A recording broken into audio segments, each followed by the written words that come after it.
Martial arts and life have a lot in common. Both take a tremendous amount of patience, determination, grit, a strong mindset. And to get either done correctly, you need the right people to listen to.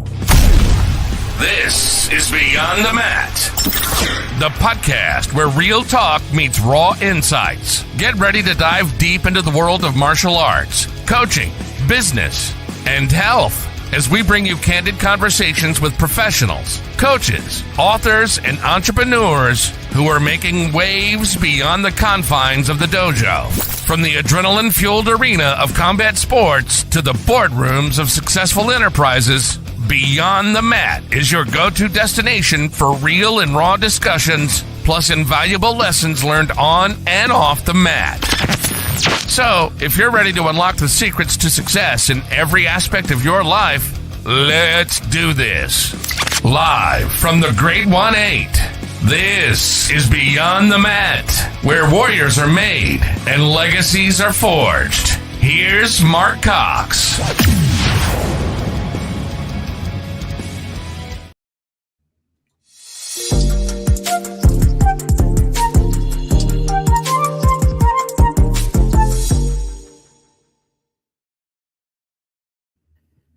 Good morning, Aaron. How you doing today? Good. How are you doing, sir? Excellent, excellent. Looking forward to this talk this morning. I got a great day ahead of me afterwards. I get another 3-hour session on my back tattoo, which just sucks. So I'm looking forward to our talk today with a guest. This is something very close to my heart when we start working with special needs and kids with disabilities. I love this stuff. So with no further ado, let me go ahead and read your bio for everybody.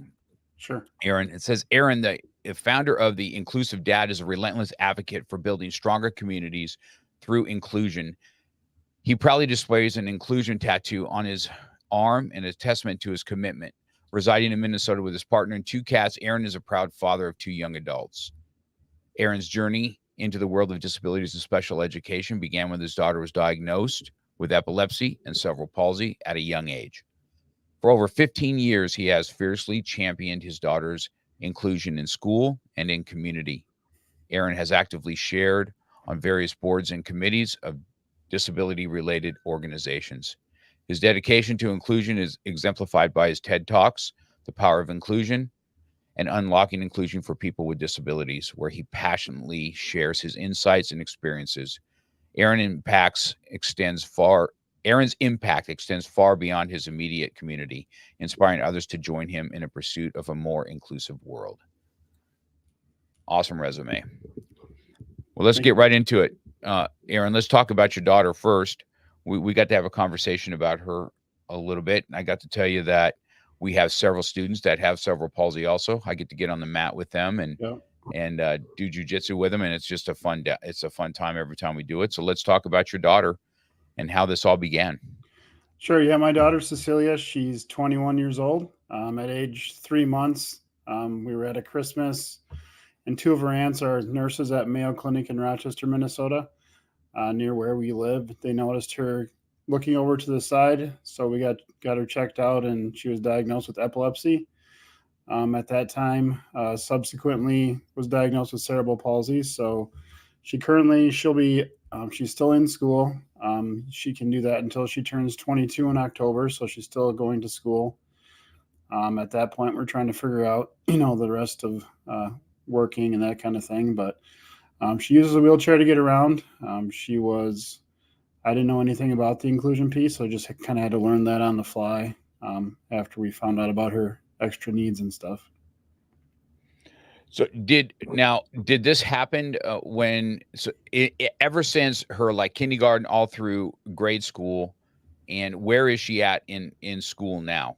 She was I don't remember the exact age she started receiving services, but you can get it before like you're in school. So, early childhood, 2 or 3 years old, I think she probably started, getting services. All throughout her schooling. Now she's in what they call like the transition program, like the 18 to 22 age. So once she turns 22 in October, she will be done with the the schooling part, like the elementary, middle, high school transition period. Mm-hmm. So where is it in when she's in school? Tell me a typical school day for her. What's that look like for her? So where she's at now is she is in the transition. So she goes like a 1 hour to the local college where the transition program is at, works on some stuff there. And then she goes to the local library where she works. She's been doing cleaning like children's books. So she goes there during the school year 5. I think every day she goes there. Now this summer she's going 3 days.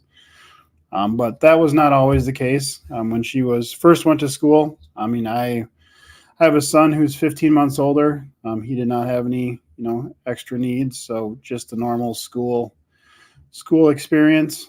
She was born, had identified with the extra needs, and all of a sudden, special education, the whole disability piece, was in my world. Hadn't heard anything about it. I don't remember seeing people with disabilities growing up at all. So, had to learn all that stuff, which meant we kind of went along with what the school told us, which she ended up being sent across town. Her brother walked to school like a block away. She had to get bused across town to a segregated classroom. We found out, that there was something called inclusion where she can be in with her general education peers. And pretty much after that, through high school, we continued to, fight for her to be included as much as possible. Which meant once she was in high school, she was, most of the day in with her, general education peers. So, but it was kind of a fight the whole time. So what do you think that is? I even though that there's some, on the special needs spectrum, you have people that are, some that are nonverbal, some maybe a little bit violent, some bound in the wheelchair and stuff like that. Why do you think that inclusion isn't something they should have? We're especially in this type of world today, right? We're supposed to include everybody. Right. But I'm telling you that the disabled is not included in that at all. Right. So what's your thought on when she was integrated? Did she not get some kids that rally around her, or did she have an opposite? Was it an opposite effect? My experience is it's more of the adults that, are cause inclusion to be difficult. The kids are kids. They don't, in my experience, when they're younger, they don't see like color, different abilities as being, bad. It's us adults that make things more complicated. A lot of it is just the way the system's built. It was the laws that were passed in like 1975, 76, somewhere around there to allow, people with disabilities into school. They haven't changed a whole lot since then. So it's a lot of the, what they call the deficit mindset, where you point out what their deficits are and then try to fix those. Instead of, using like a strength-based approach, what are the strengths and then building on that. So there's a lot of stuff built into the system that, makes it, especially for my daughter with a lot of needs, where it's hard. It's the segregation or exclusion is kind of the default. Also a huge thing that makes a difference is there are schools where, they're on board with full inclusion, all that stuff, but it comes from the top, like the principal administration. If they are on board, it's way easier to happen. If they're not, it's a lot harder to, convince somebody who doesn't agree with my view of inclusion to include her if they have a whole different view of what it means. Did she deal with any type of bullying in school, or was it an opposite effect? I don't thinking back, I don't recall any time there was ever any bullying that I can recall. I don't recall her saying anything or school pointing it out. So that was a positive. That's good. Good. That's good to hear. Yep. Because our experience is if we can get special needs into regular class now, I've had my experience is me trying to make them inclusive. I know that we have to sometimes work with them individually. Yep. But I can tell you this, that from my experiences, when the kids are in class, it has been very few times that we've had any parents not champion it. Right. For sure. And then when they test, of course, it's a whole nother ball game because they're so overcoming this type of disability is, Right. and then getting a test and seeing how excited they get more excited. I tell them they're like when you come home and see a dog and they're just nothing but excitement. It's what they are. It's hard. It's hard not to fall in love with them. So, hey, Michael Faber, how you doing, buddy? Michael Faber's on saying hi to us. Yeah. Hi. So I want to know if you ran into the same thing. Do you feel that? I know that adults, a lot of people are scared of the wheelchair. Number one, right? It's so weird. Yep. Or should they talk to them? Should they greet them? Right. Is it rude? I don't really think people understand. Sure. What that looks like. You agree with that? Yeah, I agree with that. I mean, it is definitely, the wheelchair is not something you see every day, and kids are just curious a lot. I mean, if we're out in the community at church or somewhere like that, little kids will just kind of come up and, want to figure out what it is. And a lot of times the parents are like, don't do that. And it's like, no, that's cool. They're just checking it out. She's fine. It's okay. But that it is something that also the wheelchair, you're lower to begin with.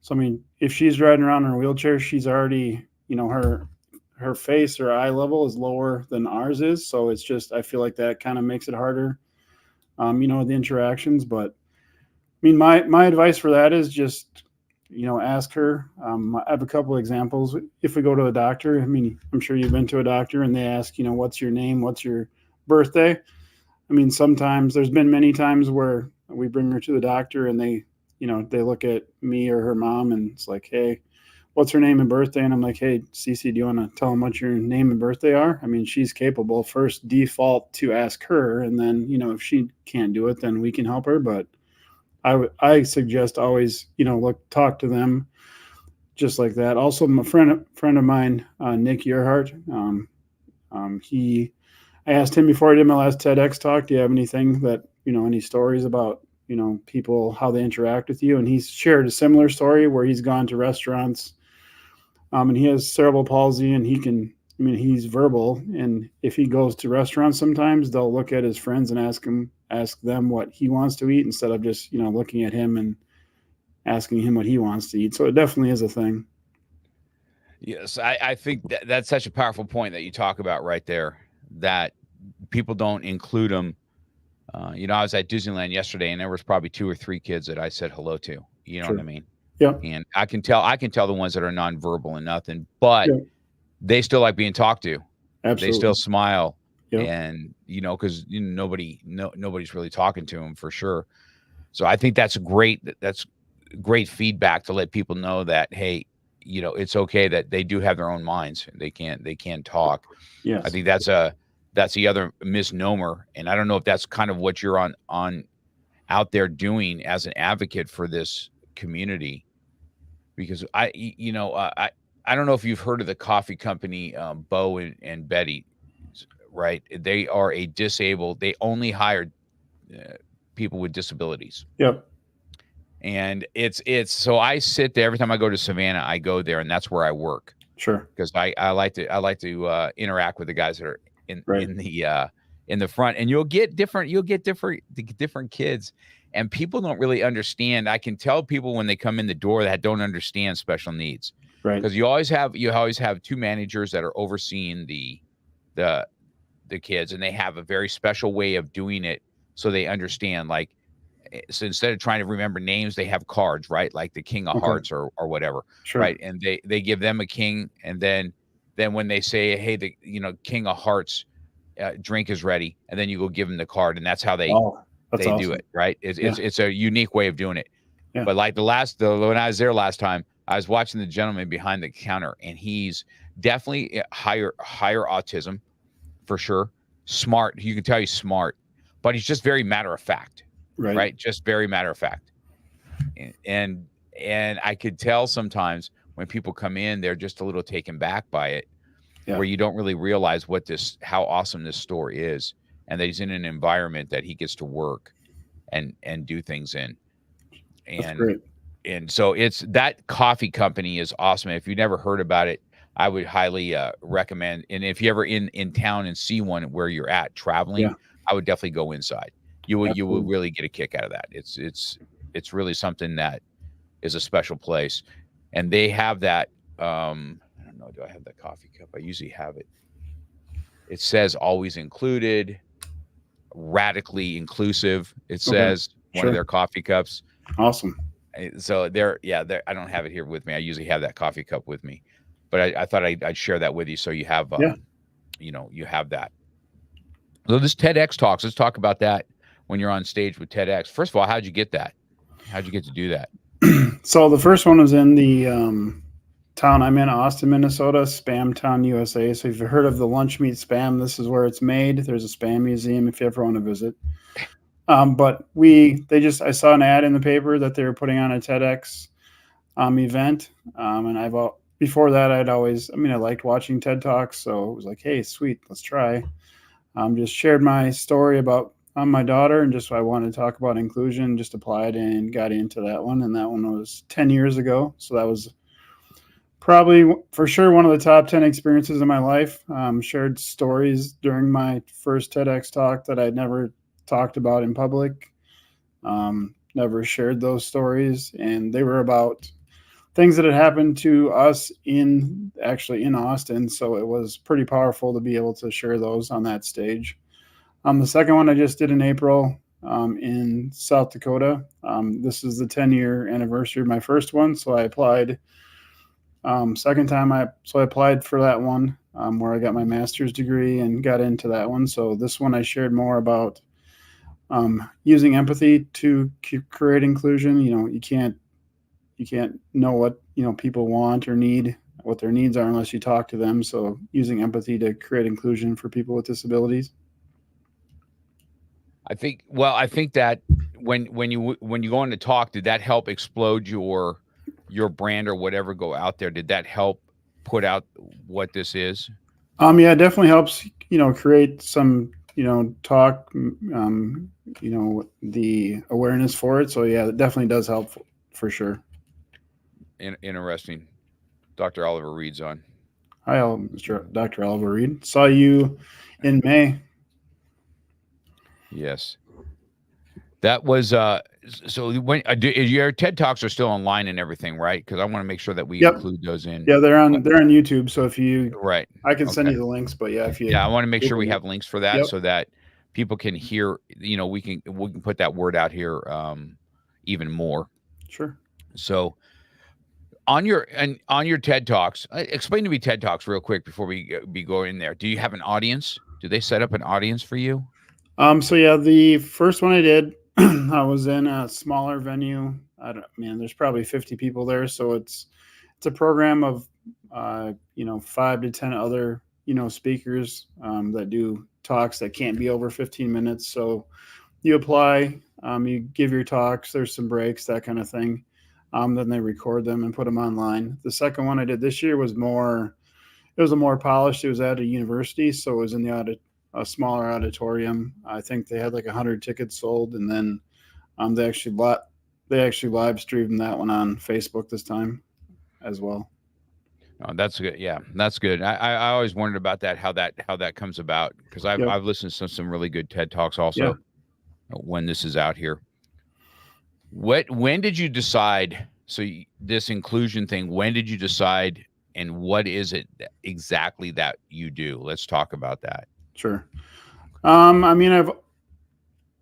Once I found out about, the quick story, she was probably first grade. I went to visit her at school. In the classroom, she was in the segregated classroom.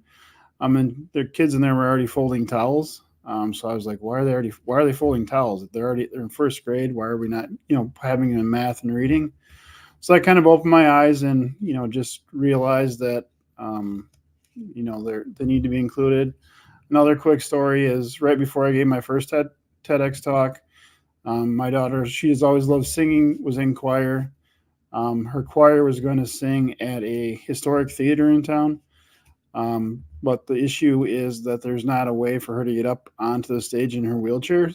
So I had to actually pick her up out of her chair, carry her up on the stage and set her on a chair just so she could, participate in that. So just things like that where, for, people that aren't in a wheelchair, I mean, they can easily get up there. She can't. So why we need to raise awareness for one, and then, question policies and just, make it so she can be included. So that was kind of how it started. So what I do now is I, coach families to navigate the special education process. So like I said, I knew nothing about it, had to learn it all on my own. So just those tips and tricks that I've come across, I want to share with them, coach the families, to be, if they want, to have their kid included as much as possible, just to navigate that, the ins and outs and the things that they don't tell you, or the things that you make stuff go more smoothly. That is, I've been down the IEP road myself with my own children. Okay. And I know that when I was in school way back then, I went to a private school, from a public to a private, and I couldn't quite take their placement test. So they said, we want him to do third grade over. And my parents go ahead and said, okay, let's do that. And I think that was the right decision for me at that time, because then it helped me, develop so much better from there. And I remember vividly my one son in the first or second grade, he didn't do well in. And I said the same thing. I said, just let him repeat it. Sure. Sometimes boys learn a little bit less or less. They would not do that. We'll do special eds. And then, of course, school was a struggle ever since. I believe that if they would have let him do it one more time, his foundation would have been set and everything else came along a lot better. But he also grew out of that. Now, I don't know if you see that with your experiences or with people that you work with. His first year of college was a little bit rough. Sure. But all of a sudden, things started clicking more. So, it begged me to offer, okay, was there issues, or was there just lack of teachers to put him on the right path? Because then all of a sudden, right, when he took things serious, things changed around for him, and then he ended up getting his bachelor's degree, right? Sure. So, I mean, I don't know. What's your thought on that? Just from my experiences. Yeah, that's a great question. I definitely think that, children or students that, have an IEP or need extra help at younger ages definitely can, you grow up something, have the right teacher, sparks that interest in you, that you opens up a world in a way that you can access it better and think differently and, progress. So it's a very interesting question. I mean, personally, the education system, the way it's set up, is I just don't feel it's set up correctly. I think it should be more like I talked about earlier, like, strengths based, figure out what kids are good at. If a kid's good at art, and why are we, still having them memorize facts when they're not, they want to go down the art path? Let's try to give them classes and, the information to like support their strength and what they want to do. That's how I think. In my mind, I'd rather have school set up that way. So, more focused on what the kids' gifts are, what their strengths are, and, help them blossom those some more. I think I agree. I agree with that wholeheartedly. So those that are listening, so let's talk about, because we talk about different levels of, autism, where you go from, light autism to highly functioning, which means they might be a little socially awkward. But then again, some adults are socially awkward anyway. So I don't know what the difference is, but then you have those that are maybe on the, where they kind of rock back and forth, and they might even get violent a little bit. We've had that also. Sure. In your realm, let's talk about cerebral palsy. Let's explain to people what that is, because I think that's the next thing, because people may hear the word all the time and they say, oh, that's somebody that's in a wheelchair. Let's talk about what that particularly is. All right. And what your typical day looks like for somebody that has it. Sure. Okay. So, that cerebral palsy, I don't know the exact definition, but it has to do with like your muscles and that type of thing. And if I recall correctly, when she was diagnosed, it's kind of a collection of lots of different things, and it varies, similar to autism, where you can go from one end to another. There's a lot of nobody's the same. There's a lot of, differences. For instance, for my daughter, she uses a wheelchair. She can stand up. So when she's with me a couple days a week, she can, to get her out of her wheelchair to go to the bathroom, for instance. She grabs around my neck. She can, bear weight on her legs enough for me to help get her onto the toilet. But she can't, doesn't have enough strength in her legs to walk independently like that. So that's kind of how it presents in her. Also, her right arm has full use and strength. Her left arm is a little bit like her hand doesn't work like yours or mine does. So that's kind of how hers presents. So which means for us, she needs help with, daily living things such as getting dressed, cleaning up after the bathroom, help taking showers, Right. fixing your hair, that kind of stuff. So that's kind of how it presents for her. But, for other people, with cerebral palsy, they can have, I know my son had a friend who his dad, I think he had cerebral palsy, and he works, a corporate job, is able to do that, that kind of stuff. So it varies greatly, based on the severity of the symptoms or, how it's affecting them. So for those listening now, cerebral palsy, does it affect speech? Is there muscles that it can affect speech? Does it affect mental capacity? Why don't we talk about that part of it? So you're asking me great questions. She is not, my daughter is she's verbal, but not clear. So I feel like, yes, that is going to affect for her. It does kind of affect her speech as well. The mental piece, I don't think cerebral palsy has to do with the mental part of it. I think it's more just the physical things. So, which could make it even more frustrating for somebody like them because they know what they want to say and maybe can't say it. Correct? For sure, yeah. Right. And I think that's where a lot of the fear of the wheelchair and what to say to people, because it's frustrating for them too. Right. Also, not being able to communicate because they want so much to say something. Right. And I've seen the differences myself there's some great cerebral palsy comedians. I don't know if you ever watched them. Oh my gosh, they are so freaking funny. Yeah, I've seen Josh Blue is one that comes to mind. Yeah. And so he is a riot, but look at what an advocate he is, where you can laugh at yourself and bring light to such a serious subject so that everybody can feel inclusive. And I think that's what you're talking about, right? The inclusive dad. So I wanted to bring this out to people so that they don't have such a push away on those with disabilities, or we feel like we can't touch them or anything of that fact. Because if I asked the parents, I said, hey, can I shake his hand and introduce myself? I'll do physical touch. Yep. You know what I mean? Hey, it's good to meet you.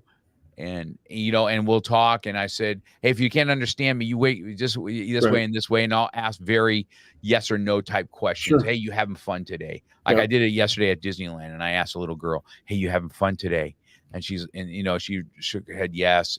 And I said, I love trains, the big trains up there. And she goes, yes. And, and I said, I got to go on that for a while. Is your favorite ride? I'll give you 3 to choose from. You shake your head when you hear the one you want. And then, of course, she shook her head for all 3. I said, so you're pretty much a Disney freak like I am. Right. And we just had a good conversation. It was just fun. I just had a good time with her. How did the parents react to that? I asked them. Okay. But I told them, I said, hey, I work with special needs. I have a martial arts school. I have a very thing. Do you mind? Because she's probably maybe 13. Sure. She goes, do you mind if I talk to her? And they said no. And I said, okay, cool. And, I got her name and then I called her name, and then we kind of talked a little bit. I talked about her shirt. Hey, it's a cute Disney shirt that she had on. Yeah. And that's just how I did it. I'll tell you what the parents did say. They said nobody talks to her. Right. That's one thing he said. Yep. Nobody talks to her. And I said, I get that. I said, I can get how it can be a little bit taunting. But I was telling my boys yesterday, it was a great day for us yesterday. I had all my kids, all my adult kids, and people from the studio. We all kind of went to Disneyland together yesterday.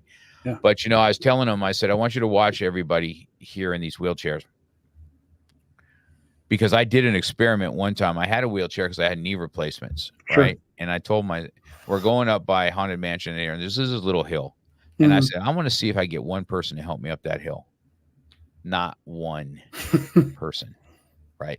I'm rolling that, and they can kind of see I'm struggling to get up the hill. Right. I'm not used to wheelchairs. I just had a knee replacement, so I don't have that rhythm or anything to me. Not one person said, "Hey, man, you want me to help you up that hill?" Not one.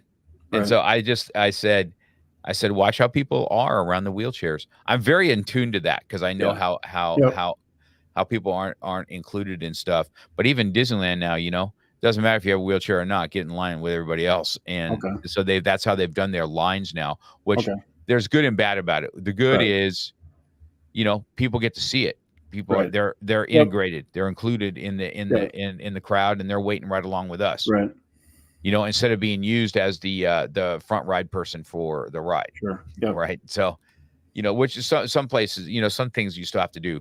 So I thought that was really, really good. And I think education of what these are is important. How do you take it when somebody comes up to your daughter? You find that, are you taken back by it, or are you glad to see it? How does that, as a father, how does that go?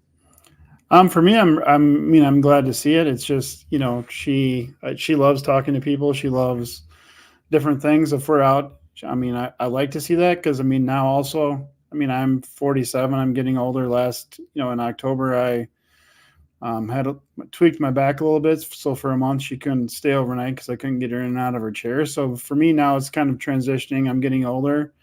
Who's going to take care of her? If I hurt my back and I can't take care of her, who's going to take care of her? So for me, part of the inclusion thing is, I need her out in the community. I need other people to know who she is, be willing to help her because, more than likely she's going to outlive me. So who's going to take care of her? So I love it when people come up and talk to her, want to, say hi. She goes around town. A lot of people know her, which makes me feel good. They'll come up and say hi. So yeah, definitely as a dad, it's good to see people recognize your child and, include her. So that's good. So what does she enjoy in school? What is she studying? Right now I think she's doing working on a resume, doing that kind of thing. She talks about wanting to do computers.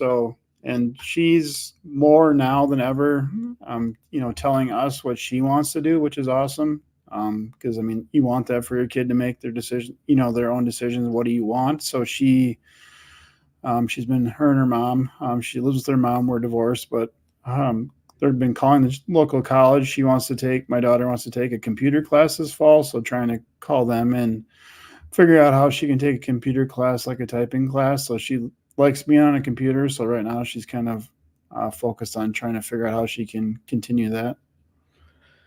Well, you said she has one good arm too that works. Yep. Correct. So that I think that's helping. And I think that gravitating towards something like that isn't super unique because it's a communication tool that will open up worlds to her. Yep. You know what I mean? She can talk to people better there. She can put her thoughts out on something so you can kind of read what it is. Right. I have and I don't know, in our world, we don't have very many female with cerebral palsy. We have mostly male guys that come in and do martial arts. I don't know why, but they all love John Cena from World. All of them. Yep. If you go like this, they're all like, friggin', let's go. Yeah. It's so funny to be with them, right? And then we get them on the ground. And that's the other thing, we'll help them out of the wheelchair. Yep. And, some can walk a little bit, some can't, you know what I mean? Some will arm in arm. It just kind of depends on where they're at with it, but we'll get them on the ground and we'll start wrestling. And I'll tell you what, man, some of them boys are strong. I call them, I said, you guys are disability strong. Right. I said, it's just a unique strength. I just think that's a gift from God that overcompensates something that they have to deal with. Yep. Right. And they are, we got some boys that are super strong, young guys. And, but we have so much fun with them. So I think that's good. I really wanted to I knew I was going to ask some more personal questions but I don't think people are really educated on what exactly cerebral palsy is. Now, I don't know if epilepsy is involved with cerebral palsy. Are they hand in hand, or is that just something your daughter has one and the other? So it's probably a little bit of interaction. I mean, she has the epilepsy, obviously, is the seizures, which can affect brain. So I feel like there is a connection probably between them for her. Knock on wood, she hasn't had any. I should probably not actually knock on wood. She hasn't had any bad seizures for quite a while. When she was little, though, she had multiple 90-minute grand mal, the ones where they're convulsing. So she had some pretty bad ones when she was younger. Yes, those are very hard to watch. That's the other thing that I don't think people understand those, what happens in the seizure, and make sure that, I kind of turn them over and make sure they're good. And it's got to run its course, and it sucks to watch it run its course. Yep. It sucks to watch your dog do it, let alone your children do it. Right. You know what I mean? So I get that. I didn't know if there was a correlation between the two, if they have that, but I've also noticed too, we've had some other special needs where seizures are involved, but as they get older, some of that kind of grows out. Right. For sure. So, which is a good thing, which is really good. So I want to talk about the inclusive dad. Now, do you have a podcast, or do you have a website? What is it? Do you have a business that's with it? Let's get down to what you exactly do. Sure. So there is I do have a website, theinclusivedad.com.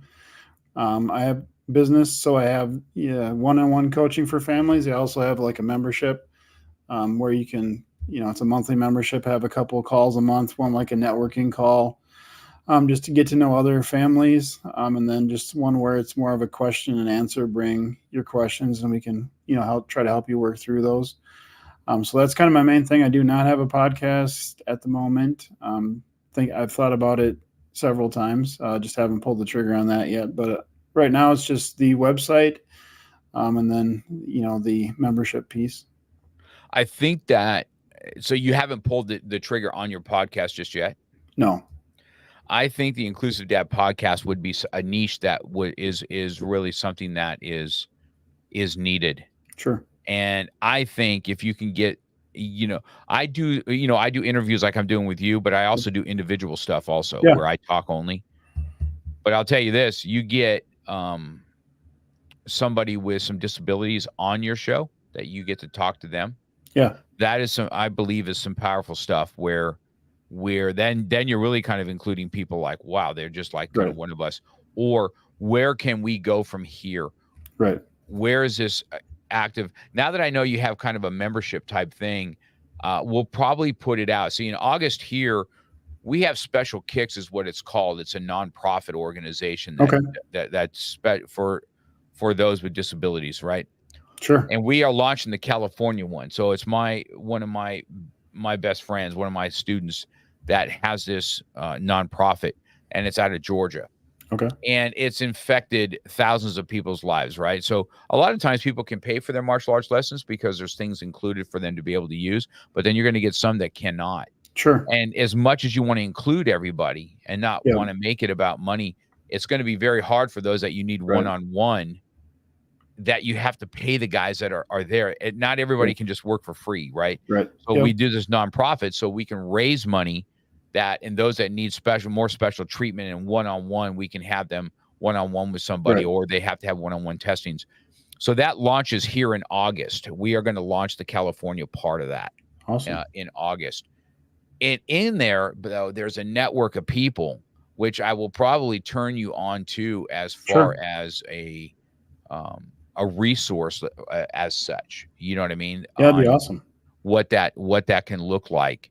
Sure. Because in this world of in this disability world, it's so hit and miss, and by the time you understand it, your kid's already out of the school. You know what I mean?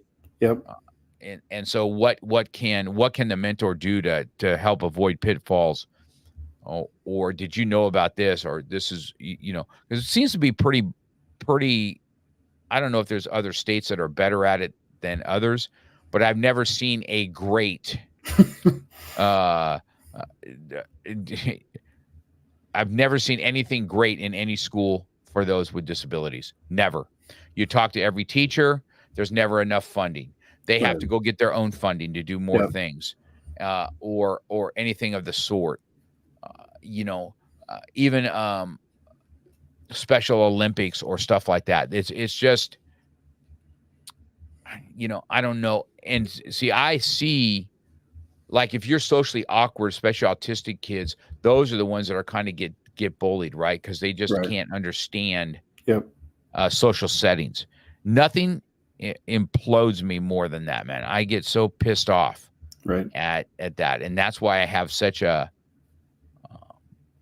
a heart for those that can't help themselves sometimes, to be that one person that I'm going to teach you how to do this. I'm going to teach you how to stand up for yourself.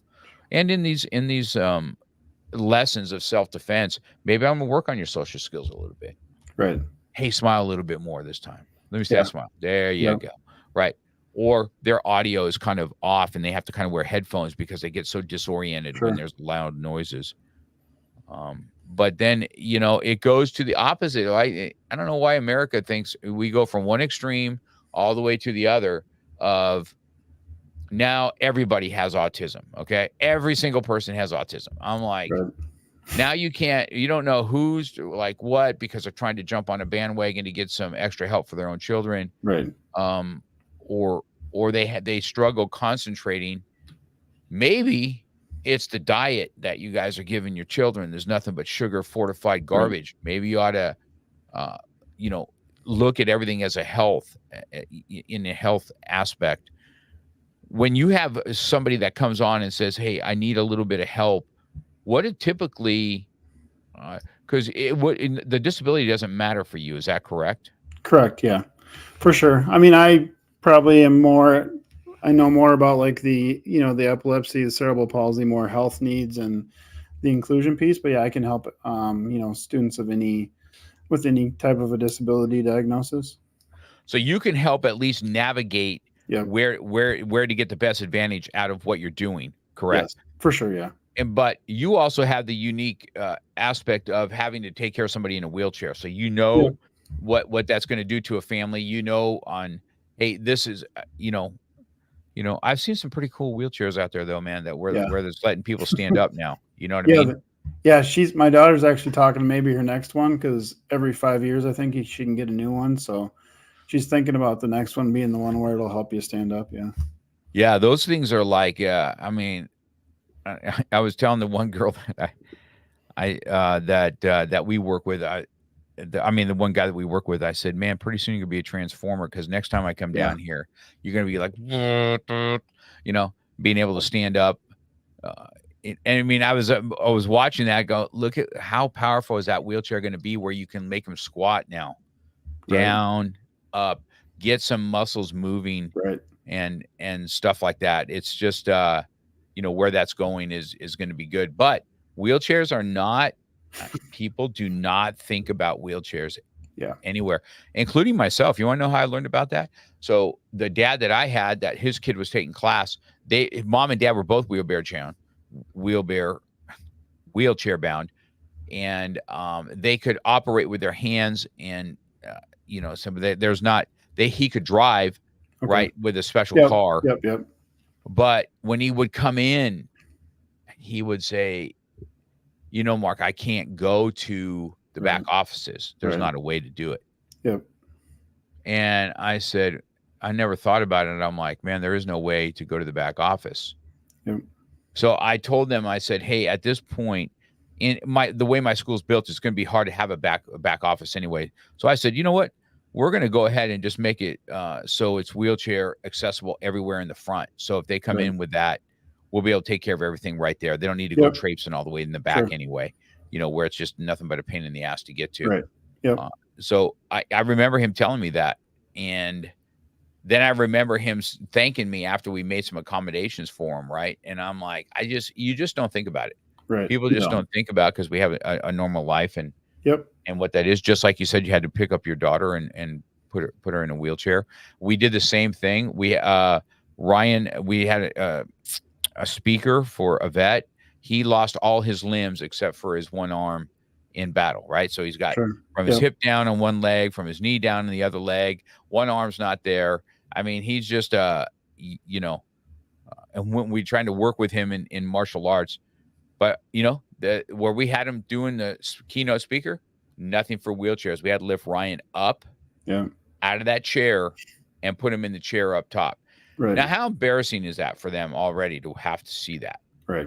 Which really pissed me off anyway. I'm like, we have no other ways of doing it. So like, you know, all of us are humping him up and, you know, we almost have to make jokes about it in order for it to, you know, for him not to be uncomfortable. Right. And so, I get all that. And I think that that's a unique niche that you have, that you're able to talk to people about wheelchairs. In schools, do you find that to be true too? Is wheelchairs something that is hard to navigate, or has it gotten better? I mean, I would say it's probably better, but she had a wheelchair. So the thing is that not every classroom had a desk that she could, come up to or go under. So there was a lot of discussion about, having a desk in every room. They built a new school. I think it was like a 5th, 6th grade school that she went into when she was that age.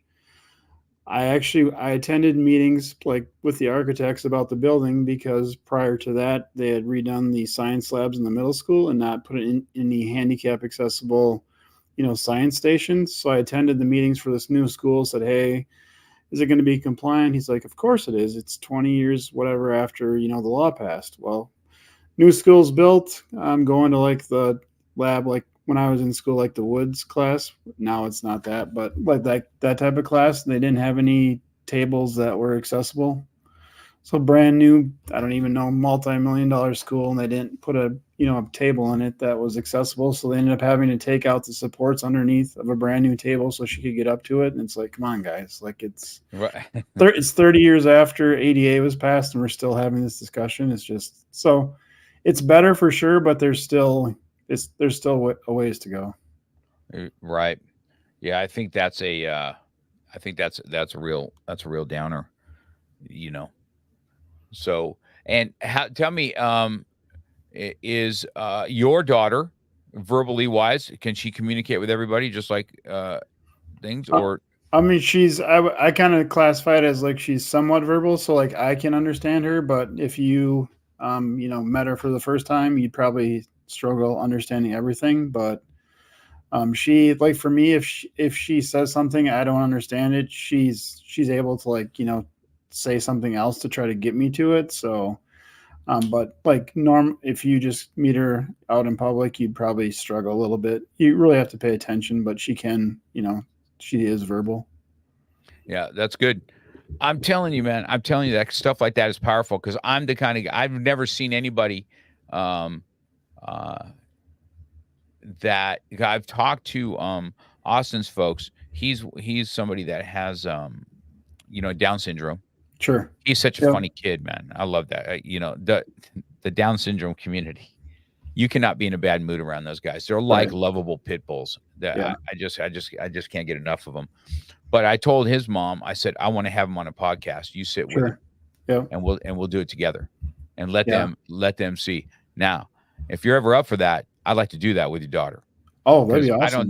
I don't know anybody that's ever done it. Doesn't have to be long. It can be a good, a 15-20 minute thing, but to let them see what that is. And I would like to do that. So if that's something you're up for, because I know that Austin now, he's over his 18 now, and mom will have to be with him too, because he'll go off and talk about where he likes to eat wings at Hooters and stuff. But right.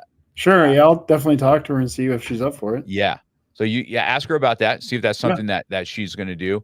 Also, I'll make sure that on our launch, Aaron, that I will have, I don't know if you have this logo that you have here. Maybe I'll put it up on, when we do this, on our banner. Maybe I'll do that for you. Just so, hey, listen, this is somebody that I've interviewed. This is, he's an advocate. He has a special needs daughter with cerebral palsy. If you guys are kind of looking for, someone to get some questions to, because here's the thing. Once I open up special kicks, there's going to be all kinds of special kicks. It's so normal at the Georgia school to have wheelchairs on the mat, we've had people that have what cerebral palsy type things that said they'll never walk, yet we have them walking. You know why they never walk? Because you don't want to spend the time working on making them walk, right? Or they're going to fight you on it a little bit because it's difficult, and you're like, man, well, too bad. And what are you going to do, right? Sure. And that's how we talk to. We have Maddox that's in a wheelchair. We crawl around with him on the ground. We have a good time. But when it comes time for walking, sometimes he's like, no. I said, well, you don't quite have a choice. What are you going to do? I'm just going to pick you up, and you're going to have to walk. Right. And and then he starts walking, and where his progression now is just, so good. And we were able to give that family a car one time. We raised enough money to give them a car because grandma's really the one that, and as he's getting older, like you said, well, you have back problems and stuff. It's something to take care of somebody. It's not an easy get. So sure. If you're open for that, I'd like to, to make sure that we can do something like that. You let me know and I'll make that happen. Awesome. And then if you can, go ahead, guys, go ahead and tell everybody where to contact you at, and I'll leave you with the last few words here. Sure. Yeah. The QR code on the screen, you can get that and get to my stuff, but otherwise it's theinclusivedad.com. Has like all my links to my socials on there and everything. So if you want to reach out to me, also you can, there's Calendly stuff on there to schedule a call, just to touch base and see how we can work together. Okay. I'll make sure it all gets out there. There'll be an audio version of this probably by the end of the day also. Sure. And if you would, just an email, send me all your TED Talk links. I want everything to go up when it goes up on the verbal, on the audio. I want to make sure everything's there that people can click on, and I'll make sure it's on our YouTube channel also. Awesome. Okay. I will do that. All right, Aaron. Now listen, you talk to your daughter, and you see if she's up for that. You tell her I've never done it before. She'd be the first one. She'll be the first one. Okay. And I'm super stoked to do something like that. All right. Yeah. Sound good? Absolutely. I'll definitely talk to her. All right, man. Well, you guys have an awesome day, man. Thanks for joining us. Guys that are on Beyond the Mat, you got any questions for him? The comments still come through. You guys are welcome to comment away, and we'll make sure Aaron gets any comments from you guys. Thanks for everybody that's listening. We had a good audience today, consistent listeners. So that's a good thing. All right. We'll see everybody next week. Thanks, Aaron. Appreciate your time, man. Yep. You've been listening to Beyond the Mat. Our passion is martial arts, and that branches off to coaching, business, and health. So we think it's important to sit down with professionals, coaches, authors, entrepreneurs, anyone who's making waves beyond the confines of the dojo. Thanks for coming over. We'll be back soon. But in the meantime, hit the website at markcox.com and hit us up on Facebook, Instagram, and YouTube at Beyond the Mat Podcast. Find the show on Spotify and Apple. Beyond the Mat. Till next time, keep it real.